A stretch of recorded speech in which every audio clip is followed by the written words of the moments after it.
এবারের আইপিএলে বাংলাদেশের একমাত্র প্রতিনিধি সাতক্ষীরা সায়ানাইট মুস্তাফিজুর রহমান। ভারত ভ্রমণের আগে ছিলেন না ফর্মে, বাদ পড়েছিলেন টাইগার একাদশ থেকেও। তবে চেন্নাই জার্সি গায়ে পুরনো ফিজের দেখা মিলল।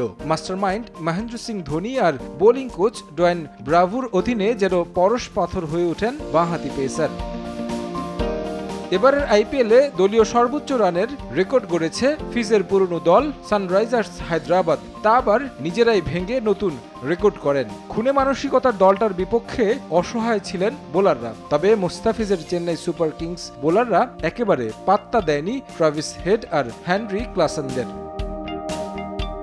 আইপিএলে মর্যাদাপূর্ণ পার্পেল ক্যাপটা সবার আগে দখলে নিয়েছিলেন টাইগার পেসার। তবে মাঝে হাতছাড়া হয়েছিল সেটা। পার্পেল ক্যাপ পুনরুদ্ধারের পথেই রয়েছেন মুস্তা। সানরাইজার্সের বিপক্ষে 2 উইকেট শিকার করে সর্বোচ্চ উইকেট শিকারের তালিকায় ফিরেছেন। এখন পর্যন্ত ফিজ এবারের আইপিএলে খেলেছেন 8 ম্যাচ। সাতক্ষীরা সায়ানাইটের শিকার 14 উইকেট, যেখানে প্রথম ম্যাচেই দুর্দান্ত পারফর্ম করে নিয়েছিলেন 4 উইকেট।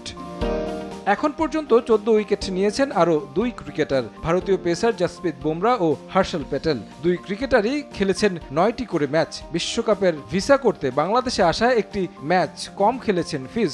ইকোনমির দিক থেকে এগিয়ে থাকায় সমান উইকেট নিয়েও তালিকায় সবার উপরে নাম জসপ্রীত বুমরার। ইকোনমি ও অ্যাভারেজের দিক দিয়ে তালিকার 2য় স্থানে ফিজ আর 3 নম্বর স্থানে রয়েছেন হর্ষল প্যাটেল।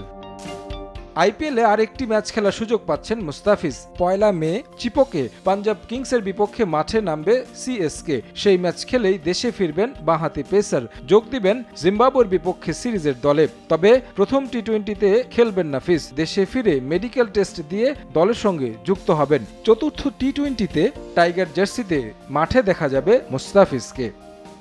তারেক হাসান শিমুল, সময় সংবাদ।